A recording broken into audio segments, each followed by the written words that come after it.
the room. Come on in the room. How you doing? How your mom and them doing? Come on in the room. It ain't cold yet. So y'all shouldn't, be on your way nowhere, because I know when it get cold, the saints like to cuddle. You don't care who you cuddle with. But it's still hot right now, so it shouldn't be no cuddling and coochie going on right now. It's still hot. Get off me! I'm hot. But when it get cold, you want to snuggle up under something. Yeah, I know. But it ain't there yet. It's 100 degrees in Atlanta. It's too funky for sneaky linking. It's hot and sweaty and there's too much going on. Listen, come on in here. Come on in here. Y'all, I need somebody praying for me, because y'all know I done closed this church, and this Sunday is coming up. It's going to be my first Sunday not going into the building.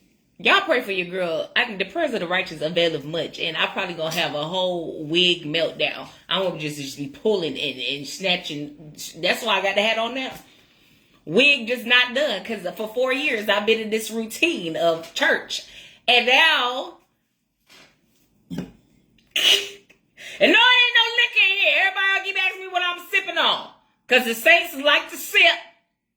Y'all drinking deacons. You think everybody drunk? Especially you Baptists. So listen, I went live earlier this week. I think I said it, but I want to officially say it again, because it is officially 1 week since we did our show in Charlotte, North Carolina. And if you went, I want to personally thank everybody that showed up, that sponsored, that sold, that just participated. The Charlotte cast was absolutely wonderful. I get so excited because I just love it so much. I just love it. It was wonderful. And love and support is an action word. And y'all came and supported and showed up and showed out. So thank you.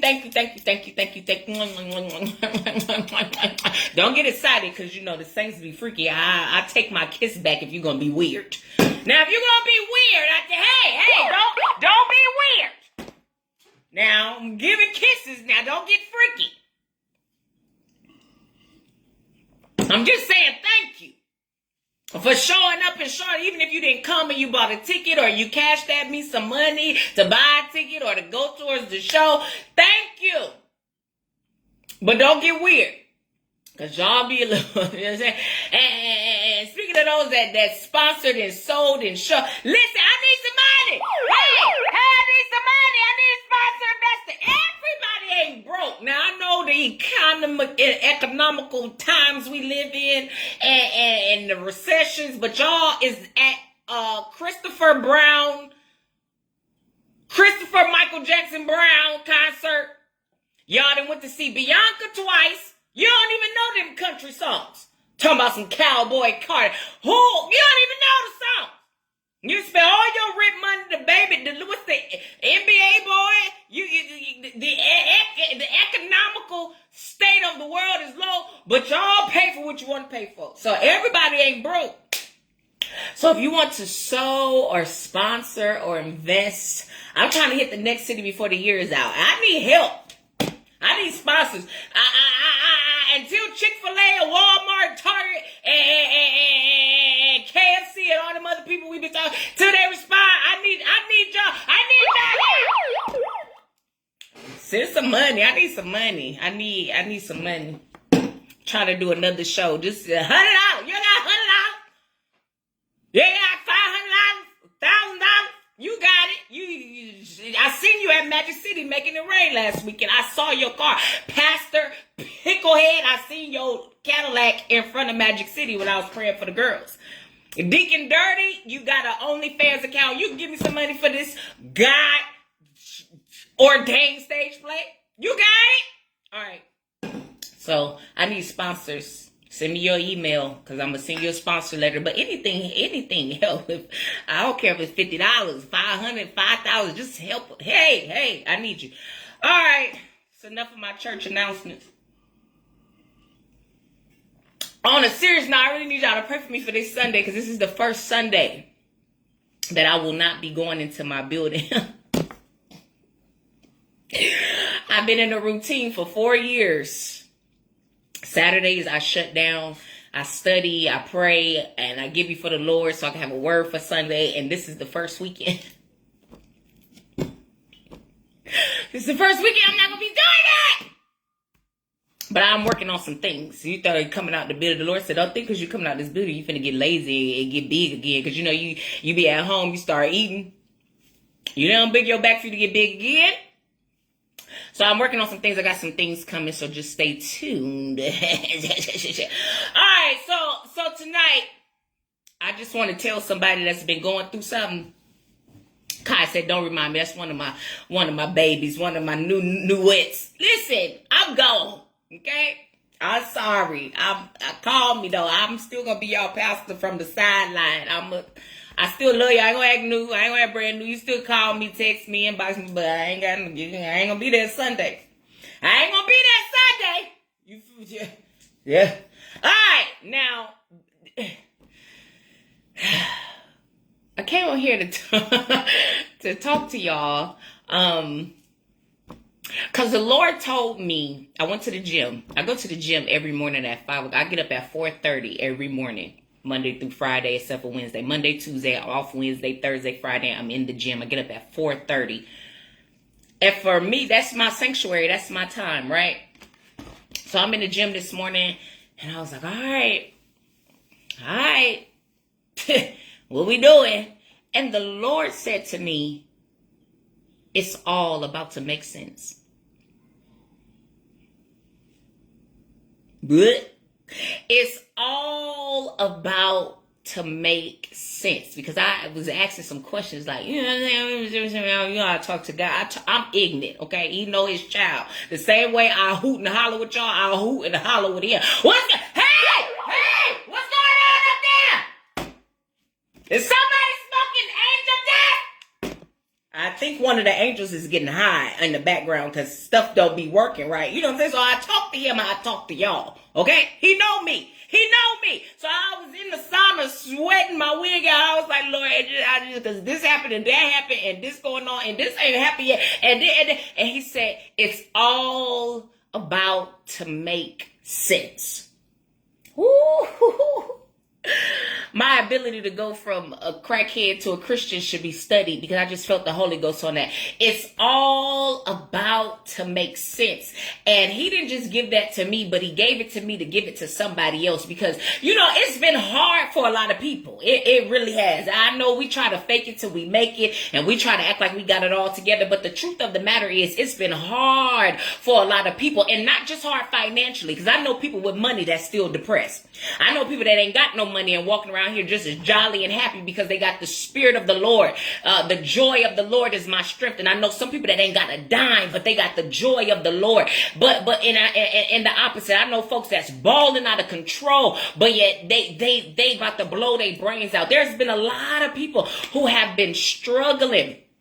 Not just financially, but it's been hard mentally. It's been hard emotionally. It's been hard spiritually. It's been a struggle in your marriage. It's been a struggle in your ministry and in your mind. You've had relationship issues and friendship issues and family issues and just problem after problem. It's like, God, what is going on? It's like you've been in a season of long suffering. If they pulled up the biblical definition, your picture would be on the side of long suffering. Like, Lord, I've been in this storm for a while now. It's been weeks. It's been months. It's been years, all while watching other people who don't pray like me, who don't live like me, who don't tithe like me, who don't keep their booty in their pants like me, who don't love you like I love you, watching them get ahead. It's been hard. It's been hard. And for some of us, it don't matter how much scriptures you know. It don't matter how much you pray, fast, or serve your church or leader. There has been something off It's just been something off. Like, dang, God, I can't buy a break. And I know you've been holding it together because you're a mama, and us mamas, we got mama strength from the Mount of Zion. We got strength like no other as mothers. We know how to dry our eyes and still got to make SpaghettiOs and cook for the babies and get them to school all while crying on the way back. Some husbands that are providers, they got to go to work and drive to work with tears running down their eyes, trying to figure out how am I going to keep the lights on and how I'm going to take it. I'm trying to keep it together because I'm operating in certain areas as a mom, as a dad, as a wife, as a husband, as a pastor, as an armor bearer, as a manager, as a co-worker. I'm trying to operate in these titles, but in reality, I am falling apart behind the scenes. It's been a long season of suffering. It has been a long season of storm after storm after storm. And God, I love you, and I know the book. I'm in the book. I study the book. I'm on my knees. I'm trying my hardest to live right, but it has been a struggle. Who am I talking to? I'm trying to keep it together. Y'all will keep it together for social media, and whole time soon as you finish scrolling and putting up your post. And what I've learned after being in ministry for 15 years, how you can motivate and encourage other people when you yourself need to be motivated and encouraged. You can prophesy somebody else's past, present, and future when you can't see your own. When you can't see your own, you can minister somebody back to life and pray somebody back to life and bring them out of suicide. When you yourself want to blow your brains out, you can be used as an instrument of laughter for other people. You can be the one who is the life of the party. Whole time you are depressed and in a dark space. I know what it feels like to act like you got it all together, but things are falling apart. God, what is going on? I understand that we got to go through it, but I've been going through this a little bit too long. I didn't love this person, and they didn't play it in my face. I didn't tithe in this ministry, and I ain't seeing my harvest. I didn't been good to folks that didn't slap me in my face. I didn't turn the other cheek when I really should have knocked them upside their head. I really should have went Ike Turner Jr. But instead, I prayed for my enemies. I want to talk to people that listen. I have been in the city this whole year, baby. Just throw the whole year away. I have not seen nothing that they told me I was going to see on watch night. Nothing has happened that we said was going to happen for 2025 yet. And truth be told, I don't know what's going on. I don't know if I'm coming or if I'm going. I want to talk to some real people on tonight. That's like, what is going on? Something is off. I'm not perfect, but I'm dotting every I and I'm crossing every T, and the math is still not mathing. God, I'm doing everything that I know to do, even in my flesh, because flesh cannot be saved. Even in my flesh, I'm trying to rub my legs together, start a forest fire so I don't do the oochie coochie with the wrong person. I'm over here hungry as I don't know what, but I keep turning my plate down. I'm over here, my knees is turning black because I'm on them praying all the time. I'm the first one in my church and the last one out of my church. I'm serving, I'm doing outreach, I'm feeding folk when I ain't even got no food in my pantry. God, I'm doing everything I know to do, and nothing is working. What is going on? There has been prophet after prophet giving me all these words. And if you like me, I don't need another prophecy. I don't want another prophecy. Don't tell me nothing else, because all it is confirmation after confirmation of the same thing. I heard that already. I know wealth is coming. I know success is coming. I know he gonna make my name better. That's been the same thing I've been hearing since '09. I don't want to hear it no more. I am in a place where I need manifestation. All you prophetic junkies that are itching for a word, baby, I got enough word for you. I don't need no more word. His word is enough. I don't have to hear or read nothing else. I am in a place where I want to be in the manifestation of the miracle, and it's not happening. What is going on? I feel you, friend, and I came to tell 70 of you who will watch this, who are watching it now and will watch the replay tonight or tomorrow or next week. I came to tell you that it is all about to make sense. I know you can't see it right now. I know it don't seem right now. I know you can't fathom what is going on. You can't wrap your natural mind around what's going on. But the Bible says his ways are not our ways and his thoughts are not our thoughts. And we are in a place where what we call suffering, but God is pruning. You call it suffering. You call it crushing. But God is getting the oil out of you. Olive oil cannot produce without being crushed. Ooh, it's getting ready to make sense. Let me give you Bible. Let me give you Bible. 1 Peter 5 and 10. 1 Peter 5 and 10. I want somebody to eat on this for the rest of the weekend. 1 Peter 5 and 10 says, after you have suffered a while. You have suffered a while. The Lord will come to perfect, establish, strengthen, and settle you. After you have suffered a little while. After I'm suffering, God, I'm going through it. I don't understand this season. I'm in a storm. I feel like I'm drowning. This is unfair. This is unjust. My reality does not match my revelation. What is going on? Keyword, after you have suffered a while. After is the key word because you are suffering now. You are going through now. But after you get through this, God is coming to perfect. He's coming to establish. He's coming to strengthen. He's coming to settle you. And it's all about to make sense. It's going to make sense why that relationship didn't work. They had to leave you.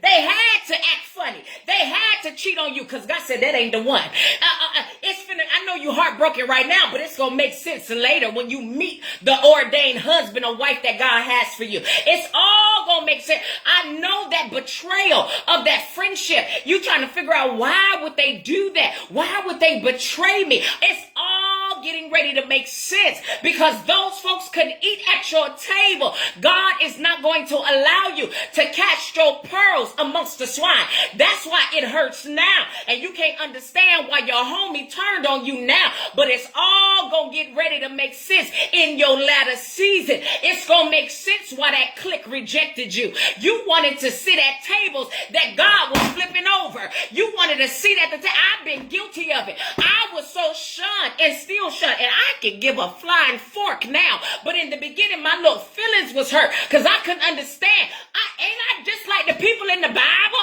Didn't God use all the people in the Bible that had some type of issue? Everybody in the Bible came from something, whether it was sex, whether it was drunkenness, whether it was adultery, whether it was murder. God used that for his glory. And here I am, a real person in the flesh who came from perversion and the sex industry saying, look at me, God saved me. And I was shunned from certain tables. I was shunned from certain churches. I was dropped by certain leaders because my testimony was too raw. And I couldn't understand why in the world couldn't I sit there? Why couldn't I hang out with them preachers? And I wanted to be their friends. And I wanted to hang out with the Atlanta preachers and all. And then I found out they had scandals and they were screwing each other. And they was coming out in the blogs for stealing money and cheating on each other and licking on each other. And those were the tables I wanted to sit at. It's all gonna make sense. The rejection was your protection. It's all getting ready to make sense. While you wanted a seat when God was trying to give you a table, it's all getting ready to make sense why that ministry dropped you. Because God knew that you were more anointed in the pew than they were in the pulpit. It's all getting ready to make sense. And I just want to tell somebody to hold on just a little while longer. Patience is the key word. If you just be patient and hold on just a little while longer, it's getting ready to make sense. Because the Bible says in 1 Peter 5:10, after you have suffered a while, and you are in your suffering season now. So after you finish suffering, God is coming to perfect. He's coming to strengthen. He's coming to establish and settle you. And while you are in your perfect season, while you are in your established season, your strengthened season, your settled season, you're going to look back and say, oh, that's why that had to happen. That's why I had to go through that. Was it Paul? Was it David? Was it somebody that said it was good that I was afflicted? I know right now you don't feel good in your affliction. You don't feel good in your attack. You don't feel good in your warfare. But after you come out of it, you're going to sit back and say, it was good that I was afflicted. It was good that they rejected me. It was good that I wasn't invited to those tables. It was good that that relationship didn't work. It was good that that friendship ended. It was good that my Judas came and betrayed me. Because if you know the story in the book, after the betrayal came the blessing. It was good, and it's all getting ready to make sense. I know you don't see it right now, because when we are in the middle of suffering, when we are in the middle of heartbreak, when we are in the middle of trials and tribulations, I can't see straight, baby. I can't hear nothing. I can't see nothing. I don't want to talk to you. Leave me alone. I'm big on isolation. I'm going to my room in the dark, closing the door. Don't talk to me. I ain't going. Don't call me. Don't text. As a matter of fact, I'm going to get in my car and drive up 85 until I feel like stopping. And I'm going to sit in a restaurant and I'm going to order food and I might drink a little wine too, just to keep it 100. But I don't want to. I'm in my season of going through, and I don't want to talk to nobody. And when you're there, you can't see. You cannot understand or comprehend yourself on the other side. But I promise you, it's all getting ready to make sense if you don't throw in the towel. Don't throw in the towel. I'm tired, Apostle. I know. Keep fighting. I don't know if y'all ever watch boxing. I don't watch much of it. I used to watch it heavy back with Mike Tyson and Mayweather and Holyfield. That's my era. But now these new fighters, I don't know who they is. I don't really watch them. But when I used to watch boxing and I wanted to be a boxer, I took up boxing. Even when I was unbig in my back, I took up boxing. I still got my gloves. In the gym I'm at now, I ain't got no punching bag. But I am a fan of boxing. And if you ever watch the sport of boxing, even when they tired, ooh, and they back is up against the rings, and even when they back up against the ring and they tired, they still fight. They still swinging. They ain't connecting, but they still swinging. And I know you tired, but you still gotta swing. I know you over it, but you still gotta fight. I know your back is up against the ring, but you still gotta keep on going. Cause after you have suffered a while, woo. It's been a while too for some of y'all. It's been weeks. It's been months. It's been years. God, I'm still suffering. But after you come out of this, you getting ready to be established, perfected, and settled, saith the Lord. It's getting ready to make sense. It's getting ready to make sense. Even in the things that I'm doing now, I'm looking back at the 15 years of ministry.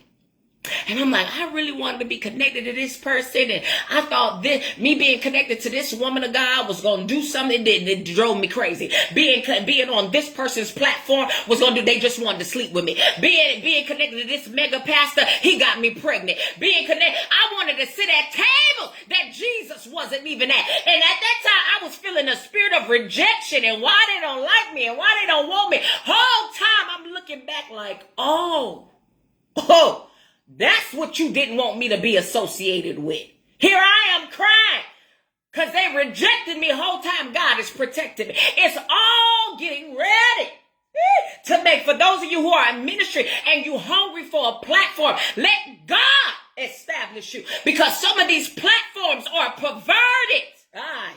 Even for you want to be on a panel, you want to be a part of this church, you want to be a part of this denomination, you want to be a part of this pastor, and you don't even know what God is protecting you for. He wants your name to be clean. And if you get connected, I don't even know why I'm going this way, but if you get connected to certain leaderships, your name will be tainted, and you looking at it as rejection, and whole time God is protecting you. There are certain business people that you are looking to go into business. Let me tell you something. I'd rather get on Facebook and beg y'all to sponsor me and pour into what I'm doing than to go and take certain meetings with some of these CEOs, because I'm not selling my soul for no check. I'm not laying on my back for no check. There are certain business people that God will not allow you to connect with, even though they got the resources, they got the money, they got what you need. He is not allowing you to connect with certain people, and you like, why this not working? And I had my portfolio was right, and my resume was right, and I had everything makes sense, and they still not biting, because God is protecting you from something you cannot see. And after the fact, it's going to all make sense. You looking at it as rejection. You looking at it as failure. You looking at it as letdown. You looking at it as you being cast out. You the black sheep. No! It's all going to make sense. While my money funny, everybody in my family was in the projects. Everybody in my family was on government assistance. We all been in the hood. Why I can't even call nobody to get a loan from my family? Because he's making you the one to break the generational poverty off of your life. And then it's going to make sense after you come out of this. You're going to sit back and have a aha moment. Oh. That's why. Oh, that's why I couldn't connect to that person. Oh, that's why I couldn't marry him. Oh, that's why I couldn't date her. Oh, that's why I couldn't do business with them. Oh, that's why I couldn't do ministry with them. That's why they rejected me. That's why I wasn't accepted. It's all gonna make sense in a minute. Woo!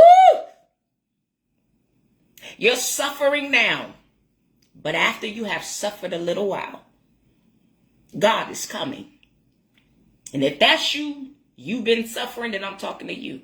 Don't you throw in. I told somebody, don't fall apart at the finish line. I know you've been suffering a long time. I know you've been going through it a long time. I know you ain't seen no results for a while.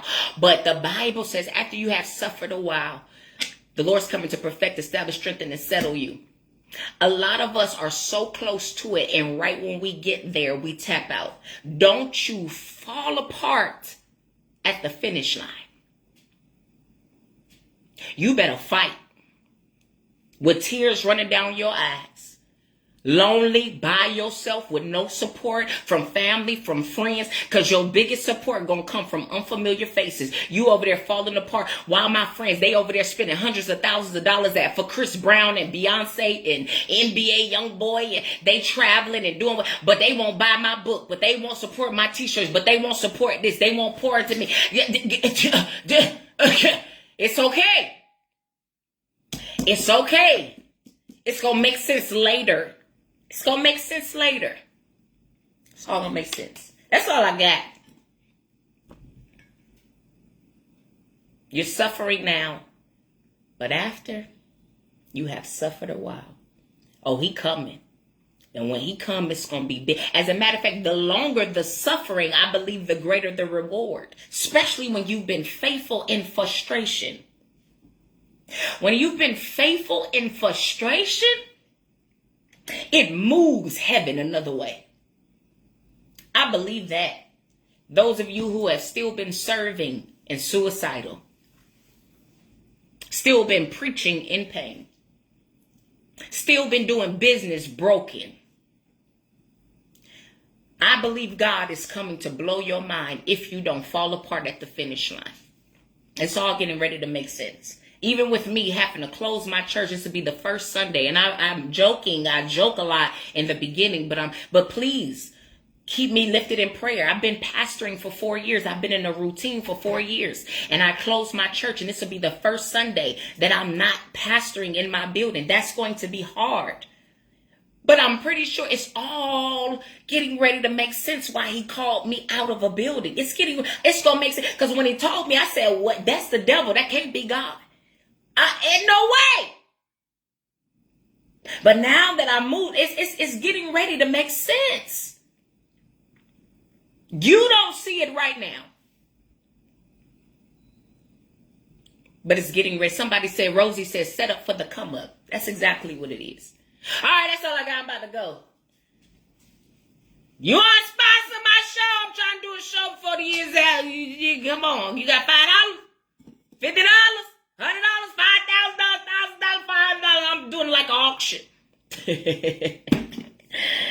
If you want to support, just inbox me or put it in the comments. How can I support? How can I sow? And I'll let you know.